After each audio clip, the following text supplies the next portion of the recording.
And it is uncomfortable to change, right? The human brain is designed to seek certainty.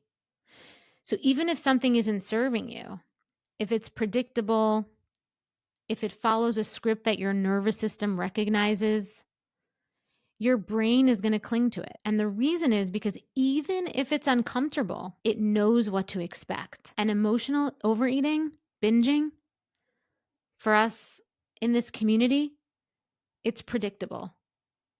It's safe. You know exactly how it will make you feel. Maybe comforted, maybe numb, maybe distracted from the thing you don't want to deal with. You know exactly how the cycle plays out. Even if like there's a part of you beforehand that's like, maybe it'll be different this time, you know exactly how the cycle is going to play out, the craving, the eating, the relief, the guilt, the resolve to do better next time. It's a script that you have followed over and over and over again. Right? It's familiar. You know the food won't argue back. You know it won't reject you. You know it won't demand more from you. And so even when you want to heal, even when you know you want something different, even when like your whole body is just like, I can't do this anymore, I want something different, part of you hesitates because there is a subconscious, unconscious limiting belief that says, if I step away from this certainty, then what? That is why so many of us have that strange, almost out of nowhere, unsettling moment when we're in our healing process where we think this feels weird. Like I should feel better, like I'm getting positive results, like I'm seeing positive outcomes. So I should feel good. I should feel better than this. But I don't. And the reason why you don't feel what you imagine that you were going to feel, it's not because you're failing, it's not because something's wrong. It's because your brain is adjusting to a new normal.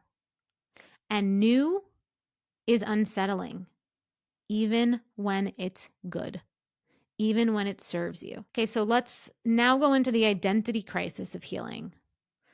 Specifically, that question that I said in the beginning, who am I without emotional eating? Because if emotional eating has been your go-to for years, and many of us in this community, it was years. For me, it was like 16 years. It's not just a habit, right? Building new habits. This isn't a habit. It's a part of your identity. And I don't mean it's part of your identity in a surface level way.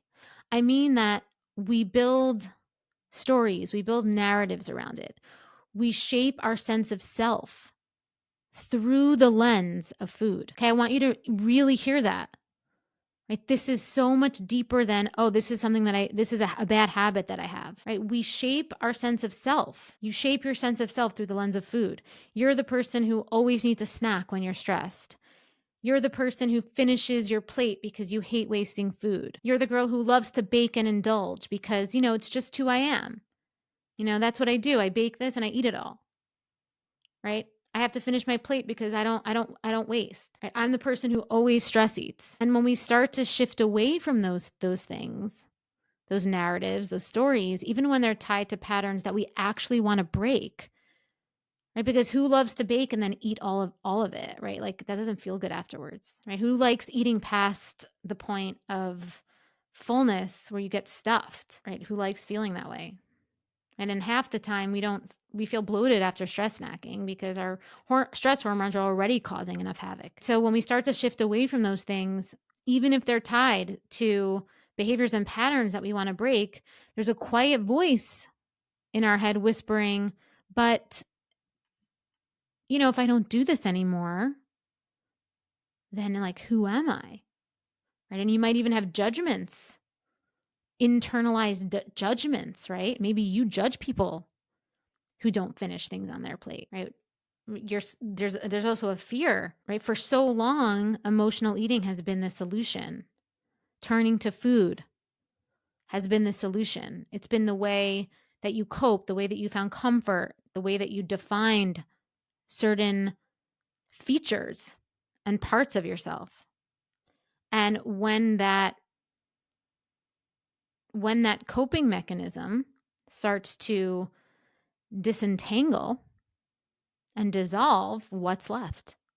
And for many people, that blank space is completely terrifying, right? That blank space, like just the thought of not having something to fill that void, to fill that blank space is enough to just not even start, not even try. And oftentimes, like this conversation we're having now isn't even a conscious conversation they're having with themselves. It's not even a choice. It's like the unconscious is so strong and the subconscious is so strong that, you know, they just don't start. And it almost feels like, you know, there's a glass wall and you see the other side and you don't realize there's glass. So you keep walking into it and hitting the glass and you're confused, right? Like because you're not aware, right? You don't see it. And so that's what we're doing in this episode. We're bringing this conversation to the consciousness.